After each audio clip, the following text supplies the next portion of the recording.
It had taken Enron 16 years to go from about 10 billion of assets to 65 billion of assets. It took 24 days to go bankrupt.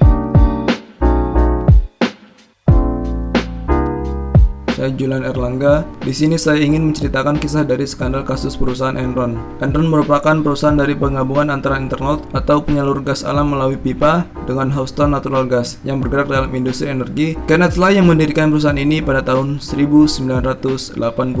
Masuk ke kasus perusahaan Enron. Enron mengalami permasalahan yaitu ketika ingin memasuki banyak pasar perdagangan, memerlukan sejumlah uang untuk membiayai sejumlah infrastruktur, transportasi, gedung, dan pengiriman komoditas. Enron mencoba mencari pinjaman dana tanpa melaporkan dalam laporan keuangan. Kemudian Andrew dan Cap Arthur Anderson bekerja sama dan menyiapkan serial limited partnership yang disebut Special Purpose Entities. Entitas untuk tujuan khusus tersebut kemudian mengajukan sejumlah besar hutang dengan saham Enron sebagai penjaminnya, namun tidak dicantumkan dalam laporan keuangan. Keserakahan Enron di California membawanya menuju kehancuran. Melalui berbagai macam protes dan perlawanan, masyarakat bisa menilai kapasitas moral para pejabat eksekutif Enron. Di samping itu, nilai saham Enron mulai terus menurun. Menyusul kemudian berbagai macam investigasi terhadap Enron mulai dilakukan. Berbagai pertanyaan yang sebelumnya tidak pernah ditanyakan akan proses bisnis Enron mulai dipertanyakan. Krisis California menjadikan nilai saham Enron terus menurun nilainya. Setelah itu, perusahaan Enron dikit demi sedikit tenggelam dari nilai sahamnya yang bernilai $90 per lembar di Desember 2000 menjadi 40 sen di Desember 2001. Kerugian di pasar saham memberikan efek domino kepada Enron. Dari nilai aset sebesar $65 miliar menjadi bangkrut hanya dalam waktu 24 hari. Karyawan Enron merasa dikhianati pejabat eksekutif karena semua dana pensiun mereka diinvestasikan di saham Enron atas desakan dan bujukan pimpinan ketika mereka masih jaya. Sedangkan mereka yang berada pada level teratas perusahaan masih sempat menarik dana mereka jauh-jauh hari sebelum tragedi kebangkrutan Enron terjadi.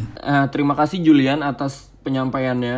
Nah, kemudian podcast ini akan saya lanjutkan terkait pelanggaran etika KAP Arthur Anderson.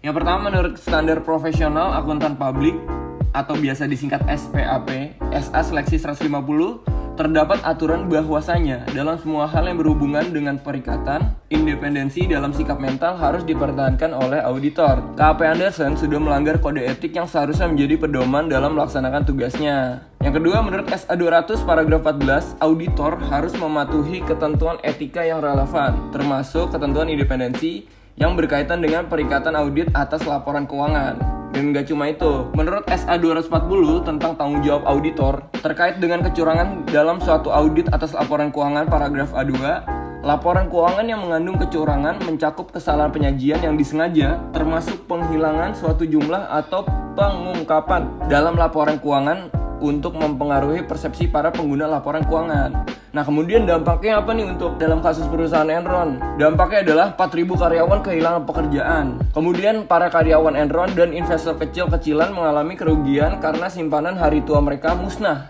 yang terikat dalam saham tanpa nilai.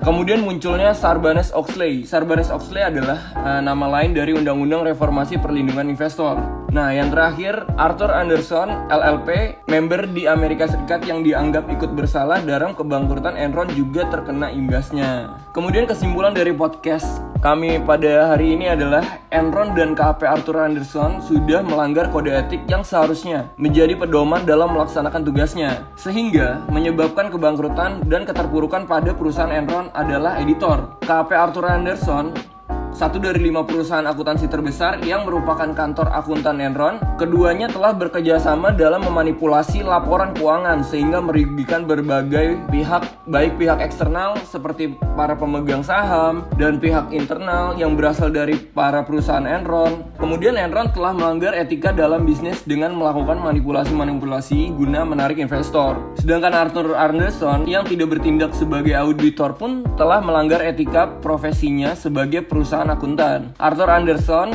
telah melakukan kerjasama dalam memanipulasi laporan keuangan Enron. Hal ini jelas Arthur Anderson tidak bersikap independen sebagaimana yang seharusnya sebagai seorang akuntan. Oke, terima kasih. Sekian dari podcast kami pada hari ini. Kurang lebihnya kami mohon maaf. Saya Rega mewakilkan seluruh anggota kelompok kami. Mohon undur diri. Terima kasih. Wassalamualaikum warahmatullahi wabarakatuh.